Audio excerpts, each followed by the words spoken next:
5 August গণ অভ্যুত্থান পরবর্তী সময়ে বিভিন্ন সভা সেমিনার ও টেলিভিশন টকশোতে লাগামহীনভাবে কখনো অন্তর্বর্তীকালীন সরকার, কখনো এনসিপি কিংবা কখনো জামাত ইসলামীকে নিয়ে বিভ্রান্তিকর মন্তব্য করে চলেছেন বিএনপি চেয়ারপারসনের উপদেষ্টা ফজলুর রহমান।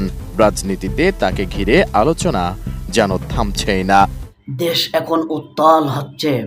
বিএনপির উপদেষ্টা ফজলুর রহমান বলেছেন, যারা 5ই আগস্ট ঘটাইছে কালো শক্তি, সেই কালো শক্তির নাম হলো জামাত ইসলাম। এদের আমি অভিনেতা বলবো। মানুষ বুঝে ফেলছে এরা রাজাকারের বাচ্চা। দেখেন, কত জুলাইতে যে সমস্ত ছাত্ররা আন্দোলন করেছে, যে সমস্ত ছাত্ররা আন্দোলন করে এই আবার একটা স্বাধীন দেশ উপহার দিয়েছে, তাদেরকে এই ফজলু কি বলছে দেখেন কি বলছে। ছাত্র সমাজ আবার খেপেছে। আপনারা দেখে আসেন, আপনারা দেখেন যে ভিডিওতে কি বলতেছে, তিনি কোন কথাগুলো তিনি বলতেছে। আসুন ভিডিওতে প্রবেশ করি আমরা। 5ই আগস্ট ঘটাইছে কালো শক্তি, সেই কালো শক্তির নাম হলো জামাত ইসলাম। তাদেরকে আমি অভিনেতা বলবো। মানুষ বুঝে ফেলেছে এরা হলো রাজাকারের বাচ্চা। 5 আগস্ট গণ অভ্যুত্থান পরবর্তী সময়ে বিভিন্ন সভা সেমিনার ও টেলিভিশন টকশোতে লাগামহীনভাবে কখনো অন্তর্বর্তীকালীন সরকার, কখনো এনসিপি কিংবা কখনো জামাত ইসলামীকে নিয়ে বিভ্রান্তিকর মন্তব্য করে চলেছেন বিএনপি চেয়ারপারসনের উপদেষ্টা ফজলুর রহমান। রাজনীতিতে তাকে ঘিরে আলোচনা যেন থামছেই না। মুক্তিযুদ্ধ, আওয়ামী লীগ ও বাংলাদেশের রাজনীতি প্রশ্নে একের পর এক বিতর্কিত মন্তব্য করে আলোচনা সমালোচনার জন্ম দিয়ে চলেছেন তিনি। যা নিয়ে ইতিবাচক নেতিবাচক মন্তব্য থাকলেও এতদিন তাতে মাথা ঘামায়নি বিএনপি। তবে এবার দলটি তাকে নিয়ে সরব হয়েছে। 18 কোটি মানুষের মধ্যে 17 কোটি 75 লাখ মানুষ মুক্তিটা আমি প্রমাণ করবে তো এদেশের মানুষ। It will be proof. যদি না হয় মনে করবো আমার জন্ম মিথ্যা। এরা কি বুঝে? মুজিববাদের এদের জন্ম 98 সনে। এরা কি বুঝে? এরা কি জানে? ধারাবাহিকভাবে উদ্ভট ও শৃঙ্খলা পরিপন্থী বক্তব্যের অভিযোগে এবার কারণ দর্শানোর নোটিশ দেওয়া হয়েছে বিএনপি চেয়ারপারসন বেগম খালেদা জিয়ার এই উপদেষ্টাকে। 24 আগস্ট দলটির কেন্দ্রীয় দপ্তর থেকে এই শোকজ দেওয়া হয়েছে। নোটিশে যথাযথ কারণ দেখিয়ে আগামী 24 ঘন্টার মধ্যে লিখিত জবাব দেওয়ার জন্য বলা হয়েছে। বিএনপি সূত্রে জানা গেছে, নির্ধারিত সময়ের মধ্যে নোটিশের জবাব না দিলে কিংবা জবাব সন্তোষজনক না হলে ফজলুর রহমানের বিরুদ্ধে কঠোর সাংগঠনিক ব্যবস্থা গ্রহণ করা হতে পারে।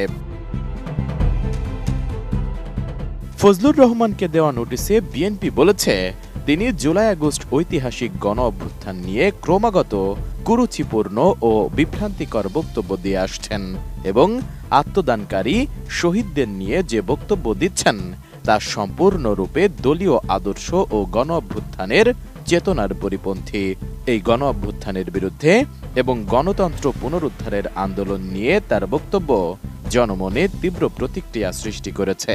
এটা দলের সুনাম ক্ষুণ্ণ করার সুপরিকল্পিত চক্রান্তের প্রয়াস বলেই অনেকেই মনে করছেন।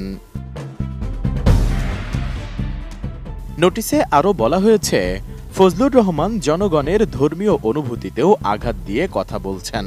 জুলাই আগস্ট গণ অভ্যুত্থানে বিএনপির 450-র অধিক নেতাকর্মী সহ প্রায় 1,500-এর অধিক ছাত্র জনতা শহীদ হয়েছেন এবং 30,000-এরও অধিক মানুষ গুরুতর আহত হয়েছেন।